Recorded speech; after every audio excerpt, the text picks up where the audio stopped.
No. Good afternoon, Mr. Gill. Good afternoon, my lord. Excuse me. I should apologise, my voice is slightly going, so both to the witness and to your lordship and everybody else, I apologise for that. My lord, the last witness today is Mrs. Anita Mauger-Thompson, who is the Chief Executive Officer of Sacro. Very good. Good afternoon. Good afternoon. Yeah. When you're ready, Mr. Gill. Thank you, my lord. Mrs. Mauger-Thompson, you've provided us with a statement. The reference is SCI WIT 0385 and 501. And in that statement, you set out the position that Sacro, under your chairship, can I put it that way, encountered during the pandemic. Is that right? Yes, leadership, I guess. Yes, leadership, thank you. You became the Chief Executive Officer of Sacro more or less coinciding with the first lockdown. Indeed, yes. My first week was about the 20th of March, so I think that was pretty much the beginning of lockdown. So it was a little bit of a shock to the system. Baptism of fire. Absolutely, yes. Yes. And can I just understand, because you do set out in your statement the background, the overview and operation of Sacro and the background to that organisation and its aims. Can you just explain to us briefly, because I think the words rehabilitation of offenders comes to mind when we think of Sacro. Can you just tell us what Sacro actually does? Well, indeed, the original word Sacro was an acronym for the Scottish Association for the Care and Rehabilitation of Offenders. And I think that still sums up most of our core purpose, although we don't tend to use that terminology so much these days. And Sacro is now just a word, pretty well-known word, I would think. Among the third sector, charity sector, we're one of the larger charities that is focused on people working in the part of the criminal justice system, whether they are in prison or in the community, and helping towards their rehabilitation and supporting them to find better ways of living their lives, I guess. But we also work with victims in different contexts, and we work with a very wide range, mainly adults and young people, not children. That's not what we do. But our values and our approach is very much about finding better ways for people to live their lives than staying in a criminal. And can you just explain what your role as Chief Executive Officer is? So there is a chair and there is a board, and I work for them, and I'm in charge of leading the organisation to deliver all of the programmes and activities, pretty much a facilitator, making sure that we manage the organisation well so that people can get on and do that very important work. I'm also probably the organisation's main representative externally and work very closely with a range of organisations, Scottish Government and so on. Okay. You tell us that Sacro was established in 1971, and over 50 years it has grown from a 2 volunteer-run organisation to an organisation that now runs 50 services across the country. Yes, much bigger. Yeah. And I think you've also tell us the manning of Sacro is, I think, is it 153 employees? About that, roughly. The majority of which are full-time, Yes. a good number are also part-time. Yes. And there are, I think, 9 volunteers. There are some volunteers, yes, and there are also sessional staff who work with us on a basis of called in as needed for specific work, yes. And I think you, as you say, you provide services to 26 local authorities in Scotland. about that at the moment. So that's almost all of the almost local all of authorities. them in some way. Yes, it's basically on a tendering for contracts basis, mostly. Now, before we come to look at the impacts on the service users of Sacro and also on Sacro's employees, can we just look at some of the work that Sacro does? And could I ask you a little bit about mentoring? Yes. Can you just tell me what mentoring is, who does it, and who is the beneficial receipt of it? Mentoring is an approach that runs through a lot of our work. The biggest service that we have that's designed around a mentoring model would be through care services, which are quite well understood, I think, but basically that's to support people, particularly leaving prison, and supporting them in a mentoring style by working one-to-one with them to help them to avoid going back into prison again, by helping them to get access to services and support that might divert them from committing another offence, for example. But it is also an approach as a people-based organisation that we use with many of the different projects and services that we run, because it's about one-to-one support, and most of what we do is one-to-one support. Now, I think you tell us that the mentoring part of your service is part of, I think you say, 2 public social partnerships. Yes. Which provides mentoring both for women and for men, and you give the names of those. So the men's service is called New Routes, and that is quite a large service because there's more men in prison by far than women. And the women's service is called Shine, and Shine is the service that Sacro are the lead organisation for. They're both funded by Scottish Government, those services, but we don't work alone. There is a partnership of third sector organisations to deliver those. Yeah. Now, I suppose, and it may be rather simplistic, but I suppose this suggests that you engage with people when they are in custody, and you attempt to ease their path to being released and then reintegrating into society. Definitely. We try and engage with them.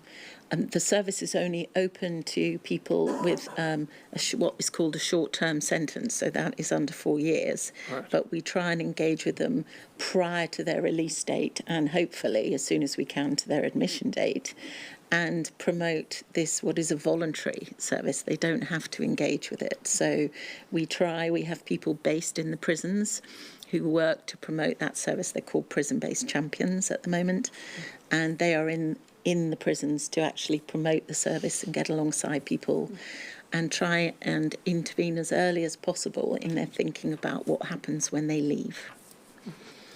I think there are 2 particular matters that you focus on, and I think perhaps you've already mentioned these.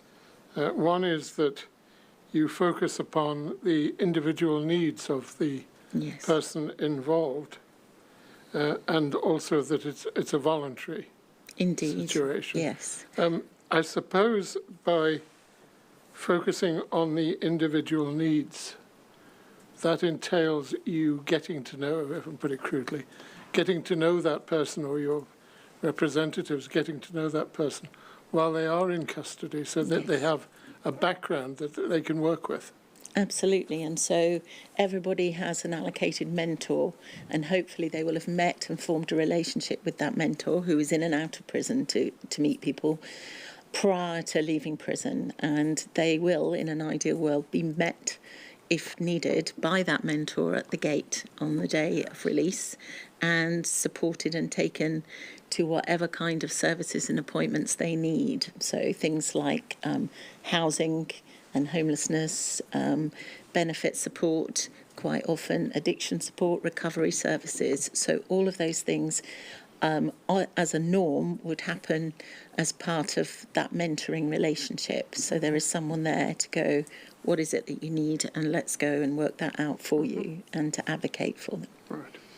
Now, obviously, we're talking about this process of mentoring occurring in normal times, pre-pandemic, Yes.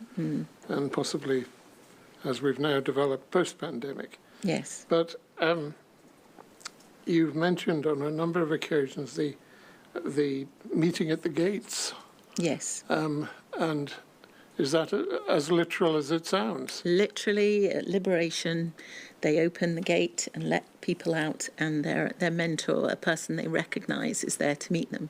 If they have family or friends to do that, then absolutely it won't be their mentor, but their mentor is there to provide that service, or was until COVID, obviously. And the purpose of that is, or one of the purposes of that, is to facilitate that person who is being released finding a pathway to organisations and other Yes. sources Yes. of assistance. Absolutely. It's very important, I think, because that moment of release is quite crucial. There are lots of choices for people at a vulnerable time, and they may or may not be estranged from former partners, families. There's all sorts of different circumstances, very individual. So having somebody who's consistently there can make a huge difference and help them make some right choices. Yes. Now,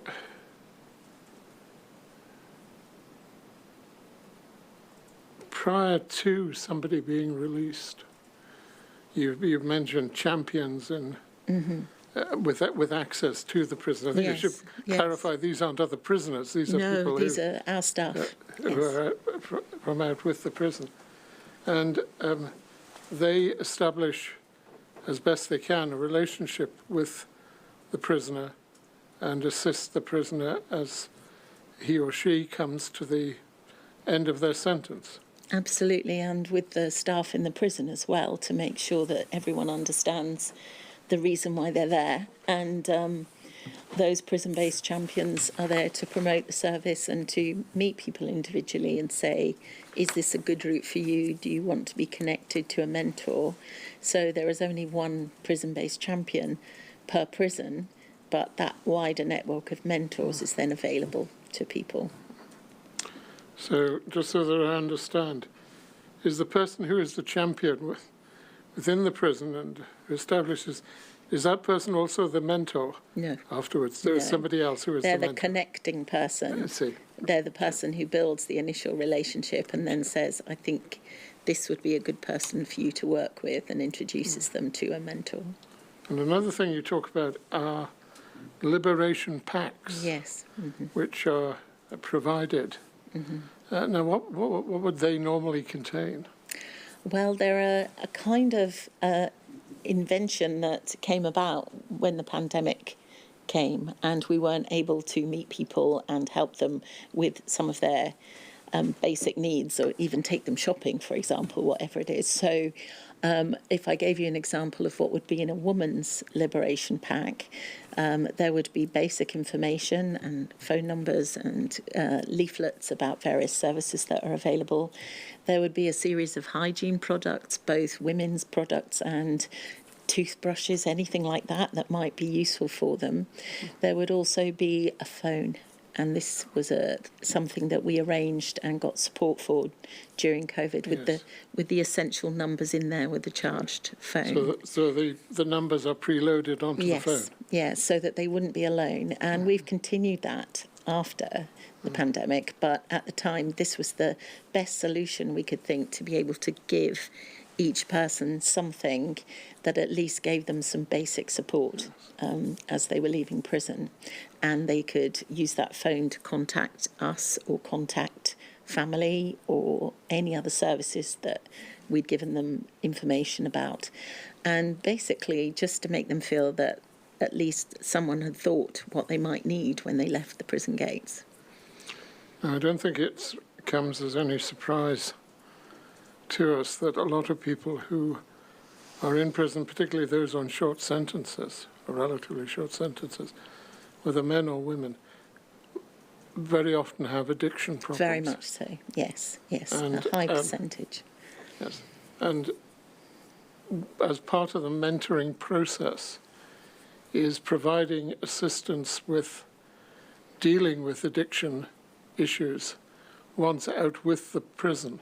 Yes. Part of that exercise.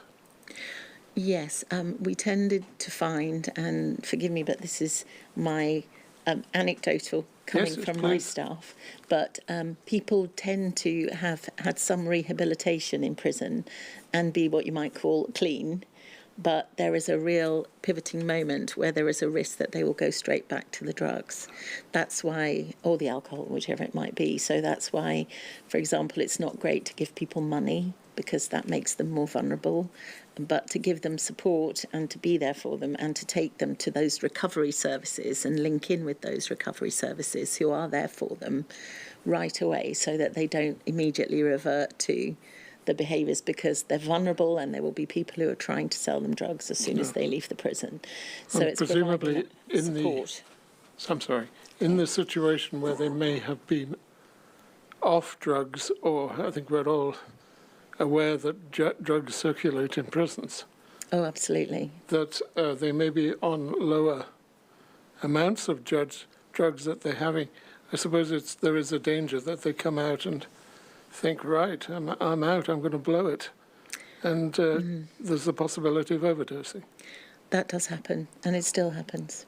Yes, and we do get cases from time to time where overdoses happen. Yeah. Okay.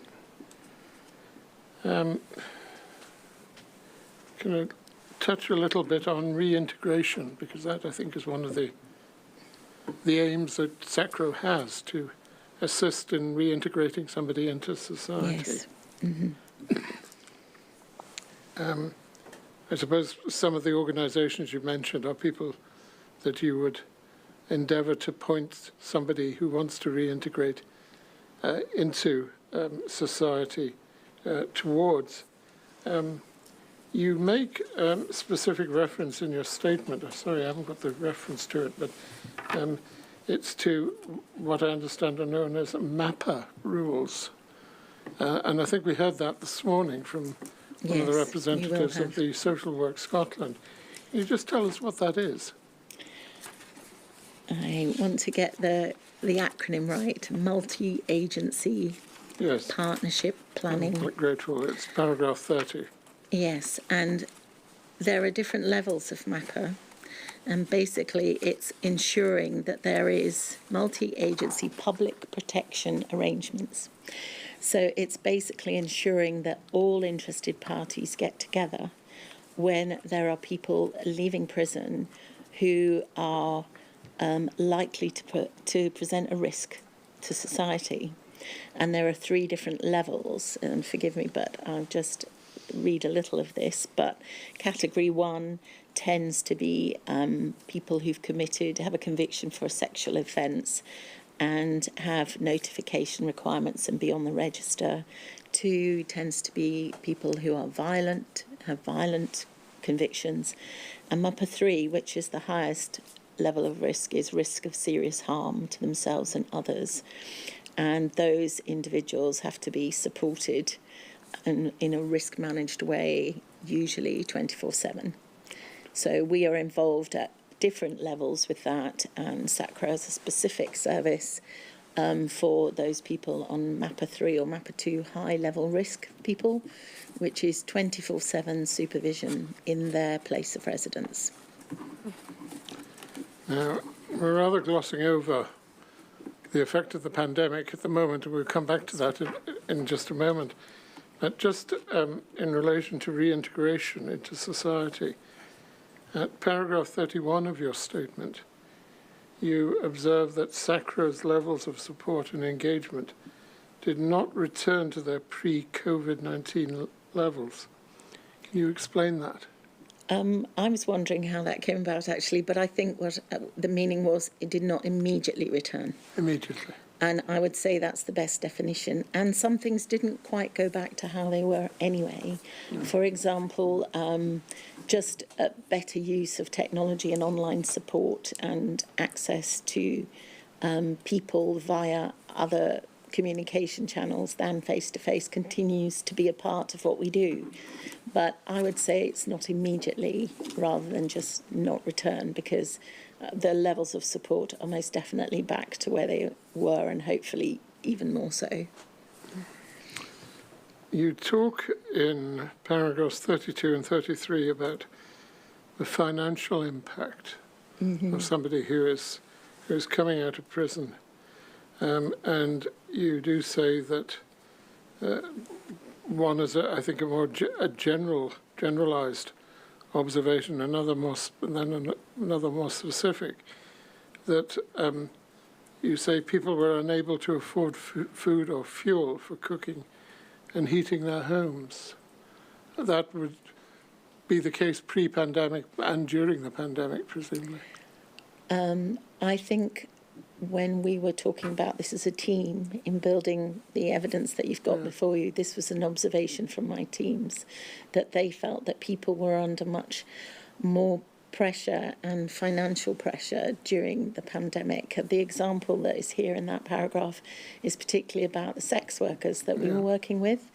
They couldn't earn the money that they earned from their business of sex, and also many of them couldn't transfer to online services because they had children and family and in the home. So they had serious issues with no income and no recourse. So things like that became a real issue for some people. It's an observation that we made, that people were struggling, and perhaps as well being isolated from the wider community and from family, being able to access support. I noted one of the things that we did, because with our community payback services, we couldn't do the normal transporting people around to do work in the community that we would do. And we were observing just the other day that the vehicles that we had, we asked the drivers then to deliver food from food banks to people in the community who we knew were in need. So we were actually doing that instead, because we could only have one person in the vehicles at any one time. But we moved to try and give some more support to people who were really struggling. And if we can turn now to access to services. You've mentioned on a number of occasions the certain difficulties which certain members of certain of your service users, which I think is the expression you normally now uses, would have in online modes of communication. And this would apply to people of ethnic minorities where English was not the first language. It would also apply to people who were neurodiverse or having mental impairments. Would that be correct? I would say that there are a lot of people who, for different reasons, are not comfortable with the use of technology as a substitute for face-to-face. We do refer, I think it's paragraph 33 or to the translation issue and interpreters. And my concern about that was that the offices were closed, people were furloughed, that we just couldn't get hold of qualified interpreters to work with us. And also the three-way, not being in a room with an interpreter but trying to do that online was much, much more difficult. So my team, when we were discussing it, said that that was a real issue. Well, I think the actual quotation you provide us with is that access to credible interpreters became incredibly difficult. Absolutely. Services were just shut down. Mm-hmm. You also tell us about what you call walking groups. What were they?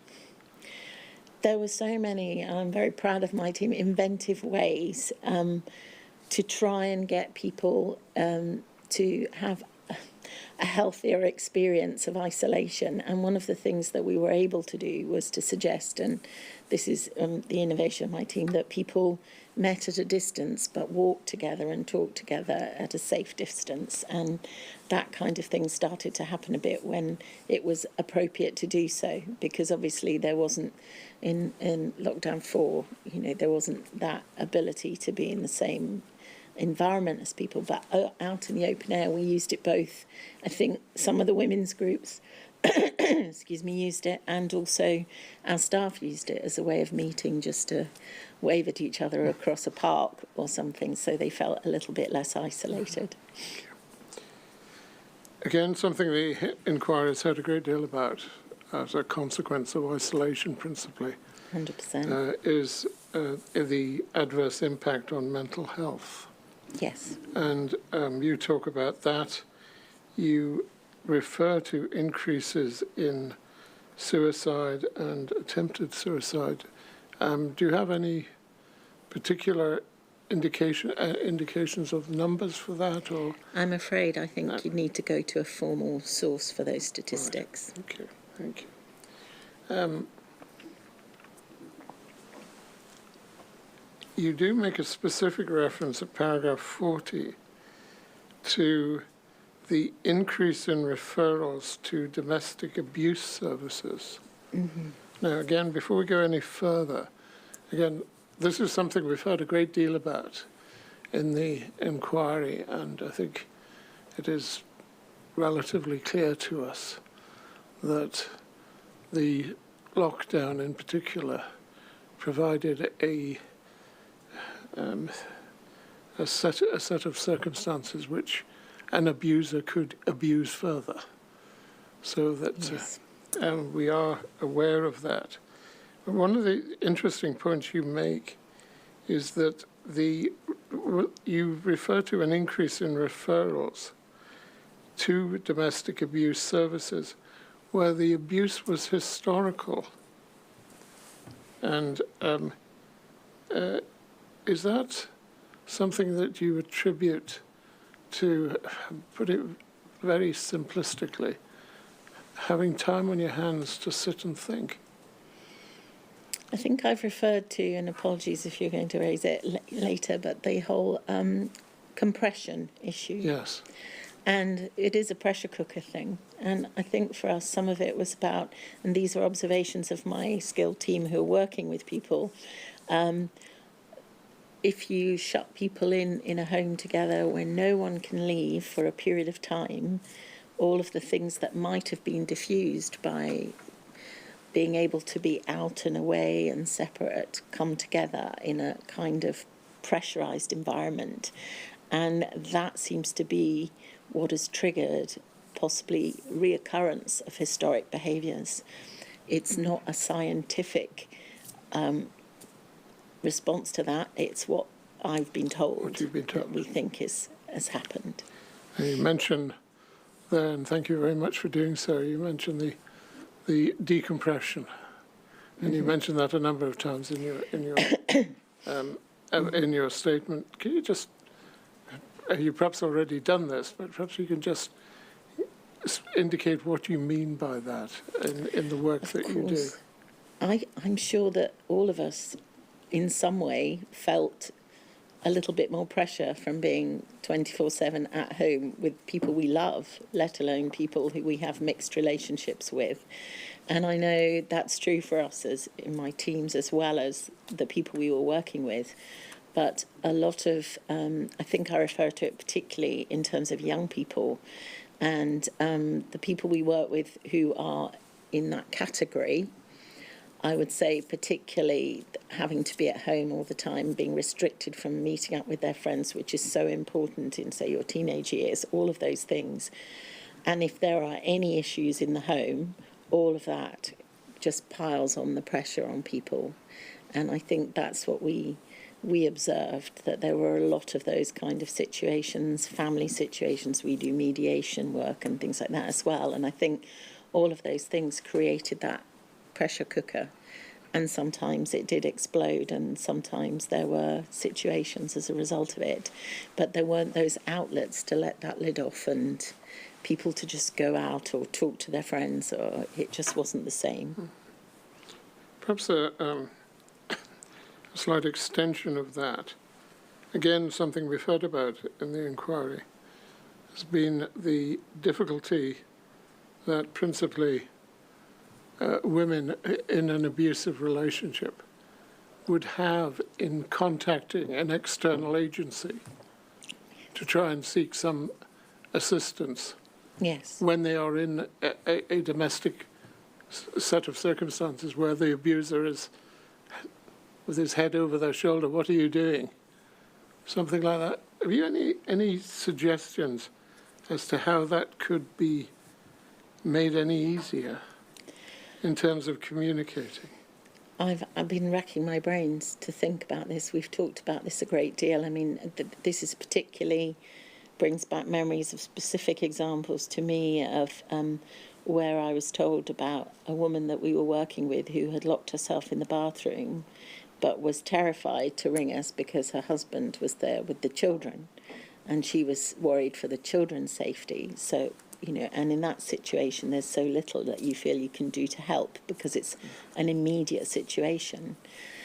It's almost something that I think we would have probably had to have thought about years before in terms of what kind of planning could there be, what could people who were delivering support to women in situations of domestic abuse actually find ways to do things. And if you can't make a phone call without being overheard, what else can you do? You can't those things. We've got technology that enables people to try and do things quietly, but if someone's going to look at you or look at your phone, it is a really desperate situation. And there will be people who possibly have never, in some of these historic cases, who've never sought help before, who would need help more than ever and wouldn't know how to do that. Thank you. Now, your organisation, as you tell us, works nationally, and this fact, as I read what you say, made it somewhat difficult to keep in touch with the various changes to regional rules and guidance. Is that right? That was the logistical side that was very tricky. Yeah. And, I don't know all of the details across all of these local authorities, but there were times when the restrictions were less across the border than they were in one local authority that you'd be working in, and it was confusing not only for the people but for my teams as well as to what level of lockdown we were in or what the restrictions were, and also things like what the authority was going to supply us in terms of PPE or any of those things, or what we were expected to supply ourselves. It's just really logistical issues because everybody was doing that at a different sort of policy level. And so I think that complicated the work we were trying to do quite significantly.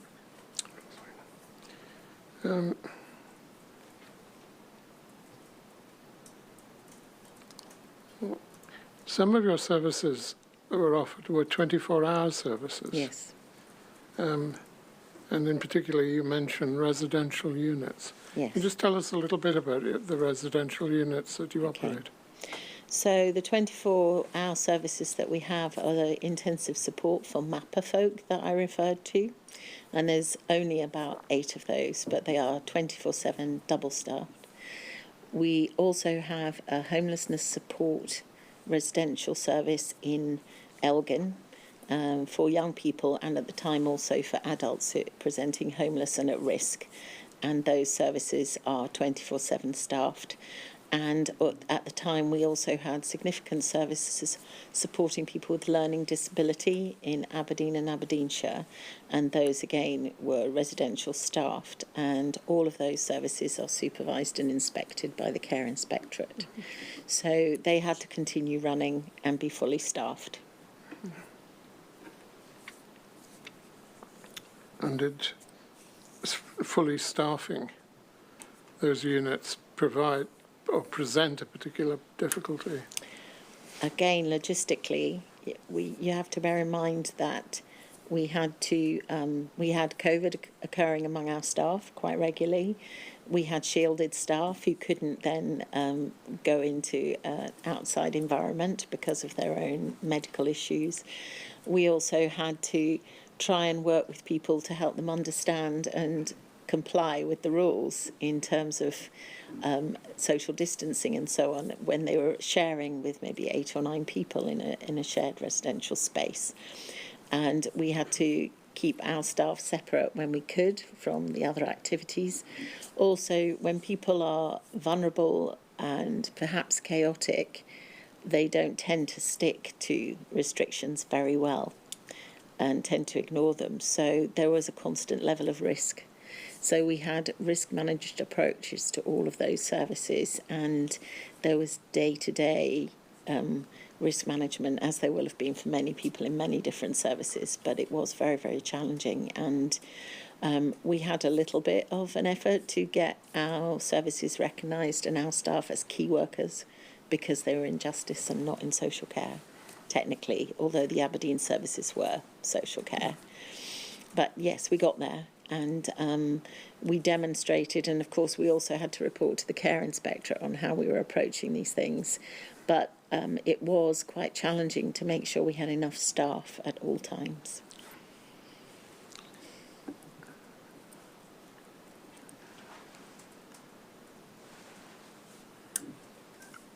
Obviously, again, we've heard it from you to a certain extent, and we've heard it from many organisations who offer care, that there is or was a difficulty in moving your services online.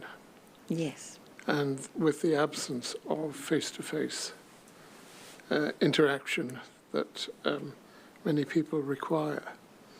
Do you have any specific indications or anecdotal evidence about difficulties of that nature? People who were particularly affected by not being able to meet somebody face-to-face? I actually think there were probably areas where it was easier for people to get used to that than others. You might think, and I think in some situations you'd be right, that young people adapted more quickly, but not always. Some of the issues we also had is for our staff to find places to work that they could work with people online or on the phone, because many of our members of staff share accommodation, or even with families and children around. Some of the issues that you need to discuss, you couldn't possibly discuss. It's confidential, and you couldn't discuss at home with other people hearing things. And some of the things you would not want your children to hear.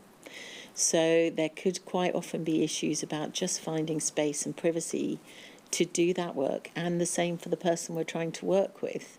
And there were a lot of park bench meetings and things like that to try and supplement and substitute for that. But no matter how good we've got online and telephone communication, that it can't be the same as being able to be face-to-face, and all of our services are people-based, and that makes it very, very challenging. And also quite impactful in terms of trauma, because if someone is in real distress and you're not there able to look at them and provide those comforting words, but you're just at the end of a phone, that is not the same experience for that person.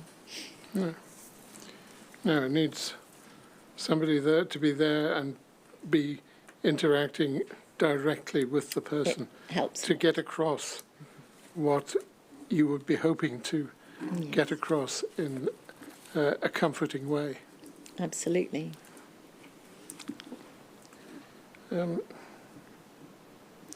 You do mention the stop service that you facilitate. Now, this, as I understand, is in relation to sectarianism and other hate crimes.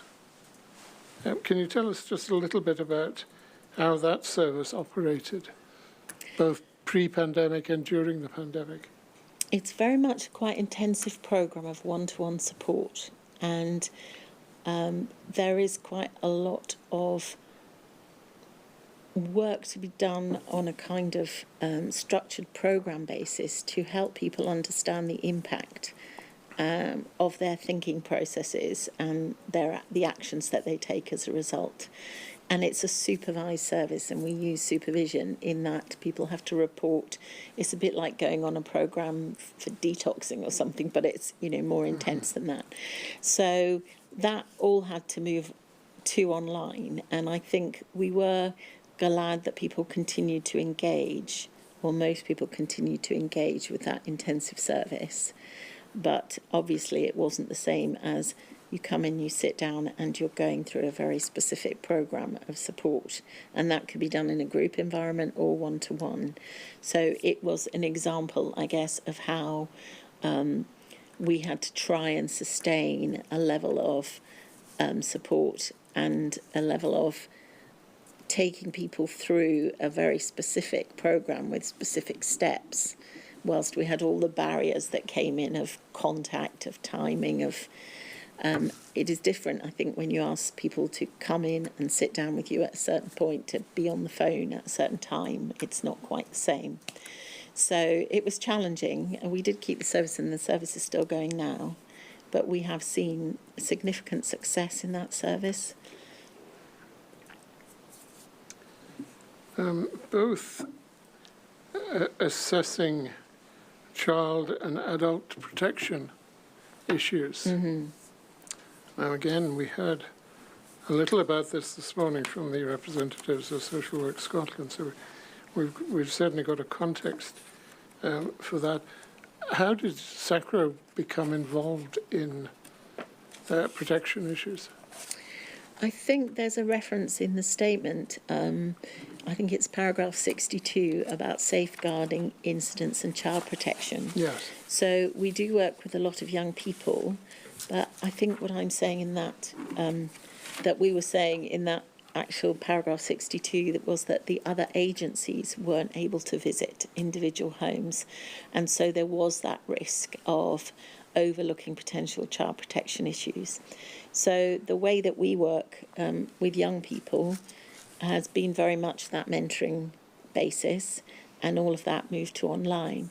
But by not visiting them in the home and meeting the family in the same way, there were issues that we wouldn't have picked up on, which if we thought there were, we would have reported back to social work teams in our interactions with the young people. Thank you. I've asked you about decompressing, so I think we've got that in what you've said. We have two principal remaining sections of your statement, which deal with, first of all, the effect on victims of crime, and then also on the impact of your staff. Now, again, these are subjects that we've heard a great deal about in, obviously, other contexts. So far as victims of crime are concerned, how do you come into the equation with victims of crime? So most of the people we work with who are victims of crime are victims of domestic abuse. Right. That would be the main area, and we have talked about that, obviously. Yes. I think a lot of what we do is about safety, about how people feel safe. And I think it's pretty clear that people who have been in environments where they've been subject to domestic abuse have felt less safe for some of the reasons we've talked about. So those are the main areas that we work in. But I think we also understand that the whole of the victims community was very concerned about the ongoing supervision of people not being possible in the way it was under the normal circumstances, and some of those safeties risk that they wouldn't be there. But in actual fact, a lot of people remained in prison, people on remand, for example, because the courts shut down. So some people were not released anyway. And I suppose, and again, this is something we've heard about, one of the really pernicious aspects of domestic violence Yes. is that it affects not merely the person against whom the violence is directed, but it also affects the children who may be there indeed. as well. Yes, definitely. Your staff, again, we've got what you say, and we'll have regard to what you say in paragraph 72 and following of your statement. Just one point, again, it's a point that was raised by some of the members of the panel for the social work Scotland team this morning. You and your colleagues in Sacro, as with social workers, are dealing with stressful, distressing, sensitive, upsetting incidents. It can't have been easy to deal with those at home and not have an opportunity for those people to decompress by talking perhaps to other members of staff in the office. We met once a week as a team. We called ourselves the COVID response group. And when we met once a week, staff well-being was always a subject. And what we couldn't do, that I think everyone really wanted to do, was bring people together and provide that support physically. We couldn't hug, we couldn't support, not that we hug a lot, but that we couldn't do those, putting a virtual arm around people. Well, virtual was all we could do. And it was very, very difficult. I think I learned very quickly that this group of people I work with, their care and support for those vulnerable people is very much their DNA. And so the worry that they are not able or were not able to provide that kind of support to really vulnerable people was a massive issue for them. Yes. There was a lot of trauma. I think I've said that somebody felt that they'd got PTSD as a result of everything that they went through. Most people, because we work constantly in that environment, are extremely resilient, and we work very hard at training and support. But doing what they do in isolation, trying to do it from home and with shared accommodation and all the other pressures of working in the bedroom or whatever it might be, and seeing people in real distress that they weren't able to get in a car and go and help, was absolutely bound to have an impact on them. Definitely. Thank you. Final point I'd like to ask you about, Mrs. Mauger-Thompson, is the engagement you had with the Scottish Government. There's just one point I'd like to ask you about. You tell us in paragraph 84 of your statement that there was a Sacro health and safety advice, which I think probably went through a number of iterations, but you had that. Was that something that was relatively straightforward to put together based on the guidance that you were getting from the Scottish Government, or did you have problems with that? I think we were okay. The guidance was that was there, and we simplified it. And I'm lucky to have very skilled people in the organisation who were able to, by simplifying and interpret it, so it was easy to apply for people, and had those generic points of don't do this, do this. And I think that's what people needed, a good foundation of here are the basic rules. I'm very lucky that Sacro has a lot of people who've come out from organisations that are very much used to managing crisis and conflict, particularly the police force. So they bring all that knowledge, and we're able to set up some really good systems for us and make us feel safe and protected. Mrs. Mauger-Thompson, that is all I have to ask you, unless His Lordship has any further matters. Can we thank you very much for your time? Thank you. Well, Thank you very much for your evidence. Appreciate it. Very good. That's all for today. We're not sitting tomorrow, so Friday at 10 o'clock. Friday,